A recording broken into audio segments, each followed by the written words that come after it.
At the Franconia Notch State Park, something very special is happening. And I'm watching Gwen with strips of beautifully colored red, fabric. Yellow. Black, red, yellow, white, purple, blue, and I guess another purple and blue. I don't need both, I don't think. So tell our listeners, Gwen, a little bit about yourself and what's going on here at the Franconia Notch State Park, Old Man of the Mountain Profiler Plaza, which we are sitting here with tobacco and these beautiful colored ribbons. Tell us, Gwen, what you're doing. I'm making prayer ties. And what are these prayer ties for? These are to send our prayers and for the water. Organizer of the Merrimack River Water is Life Walks is Carol Bluber-Blodgett, who is here with her grandchildren. Carol, say hello to our listeners. Hello, my relatives. It's just a real joy to start another journey for our water, and to have my two grandchildren here at the start is really amazing. My other granddaughter is 21, and she walked with us along the Androscoggin, and she is now working 2 jobs and going to college, and so she's going to try to come up and see us a few times on the walk. But she's expressed to me that she was really happy that Gwen was gonna walk the whole walk because she learned so much and enjoyed it.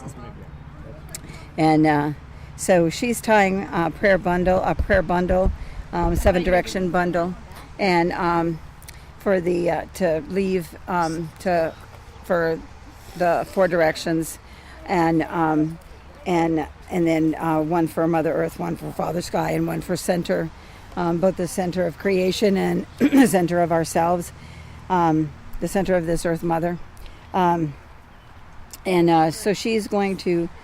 She's tying those, and then Gianni is going to tie them up and leave them here to blow in the wind to carry this prayer long after we leave. I'm tying a food bundle to feed the water, and so I will be feeding the water to the Merrimack River here at Profile Lake, which is close to the headwaters. The headwaters just across the road. And that little stream feeds over into here and creates this lake that then creates the Merrimack River.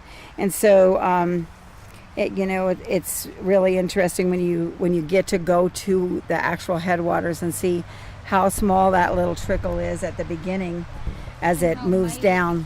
And so we're going to feed the water corn in recognition of the corn and all the growing plants that we have. That feed and nourish us every day that we would not have if it were not for the water. So it's a way of expressing gratitude to the water that feeds us. And we will also we're using dried cranberries today. So you feed berries, representing the sweet things in life and the medicines that come through those plants. And then we also will be feeding fish today. We're using tuna fish because that's what we had, and wild rice. And so you have the wild rice that grows within the paddies, recognizing that many of our foods, cattails, rice, many of our medicines grow right in the waters and in those lowlands. So that's the representation that the rice brings in, is to recognize all of those things. And the fish recognizes both the finned and the four-legged and the winged, the animal nations that provide our sustenance. And recognizing that without them we would not have food on our table, and without the food on our table would not be there if it weren't for the water that birthed us also. And then we're going to create a healing wheel for the water, and see how many people show up to celebrate the water that is the Merrimack River watershed. And so we're currently at Profile Lake, which if you look at the map is going to tell you we're on the Pemigewasset River. But really the Pemigewasset is not, is the Merrimack. It's just this branch of the Merrimack. And it was renamed just like the the Winnipesaukee is, we will walk the Winnipesaukee now according to local maps, which is another branch of the Merrimack. And so we will gather headwaters from 5 sources altogether, and then walk all the way to Newburyport, Massachusetts, and carry that healing all the way to the ocean. And when we arrive on the 20th, we will be placing the headwaters in were gathered here into the ocean for the first time in generations.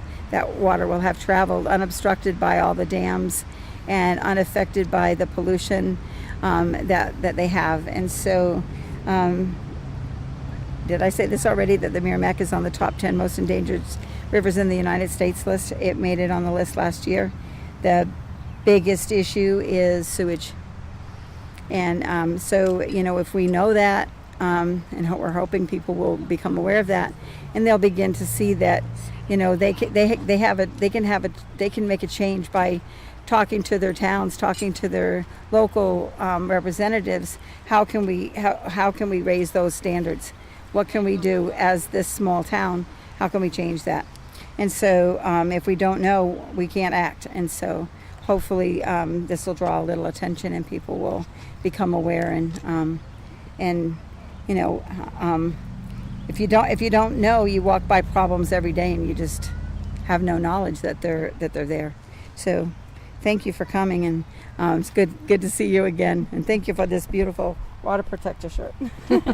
Well, thank you for your work. And does your grandson have something that he would like to share with the listeners? Because this will be broadcast this week. Could you introduce yourself for us? Gianni. Say it again. Gianni. All right. What's your role with this walk? I know you're assisting your grandmom, but how do you feel about it as far as I mean, my grandmother's the only reason I'm doing it, to be truthful. Half the time she kind of forces me, but it's my 5th or 6th of the 7 she's done. It's her 7th right now. She committed to 8. Yeah. And so that's about it. All right. Do you want to tell us how you feel about water, or your relationship with water, and how do you feel it's important in your life? Filtered water tastes good in my mouth. All right. Here we go. And Gwen has just finished her prayer ties, and they look lovely. So when you're doing your ties, I heard your grandmom talk about, the folds and representing the red road. Black pants. Do you think of that when you're rolling them up? And Well, yeah, of course. been a lot of research done on water and the spirit of water, and that water has a memory. And I know we could talk about this for hours. Bringing these gifts to the water really establishes a relationship. And do you think that kicks in like something that will respond to the actions that you're doing today? I do, and I love that question, because I have found myself with my feet in the water singing songs that are not mine. I never heard before, in languages I don't know. Couldn't sing again today if I wanted to. But that water remembers the ancestors that are still on these waterways, that are still holding that stewardship from the other side camp. They know. And so when you step in that water with that intent to sing, those ancestors are going to let you know. And prophecy says that they left many things along the trails for us to pick up in these days. And I believe that the water, there's not a ceremony that's lost, there's not water, there's not a song that's lost. It's all right there in the water. The water remembers it all. And when we connect and we spend time with those waters, the ancestors are paying attention, the water's paying attention, and what you need to do when you need to do it will be made known. And so, I find myself all of a sudden, this is where we're going today, and then all of a sudden it's like, well, we need to make a jaunt over there, and we need to go down to the river over there. And I found old burial mounds. I found areas that later, after talking to local people, they say, oh yeah, there used to be a spring fishing village there. And so, the ancestors know, and they want those places honored, and so that happened when we did the Androscoggin, and we were in a town. We saw this park, and so we were going to just walk by it, and all of a sudden, Spirit tapped me on the shoulder. I saw down by the water, I saw like a memorial for veterans, and so I thought that was what was calling until I got down there. And so then we honored the veterans, and we did some ceremonies for the veterans. And then we walked around a little bit, and I saw a plaque saying that used to be an ancient fishing ground area before they put in the dam. It used to be a natural falls area. And so we hung one of those prayer bundles on that sign in recognition for the ancestors who had called and said, come over here, drop some tobacco here, say some prayers here. And so the water remembers, the ancestors remember, and especially when you have your feet in that water, it comes through really fast.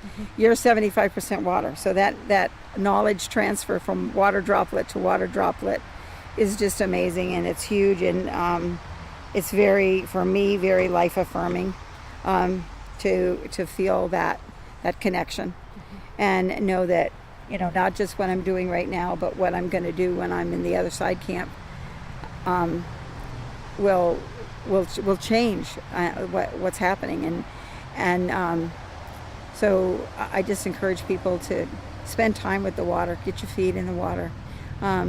It birthed you, it remembers you, it knows who you are, and the more time that you spend with it in that acknowledgement and say, thank you for birthing me, then the more it begins to not recognize you, but give you the knowledge that we see you and we hear you, they make that really evident.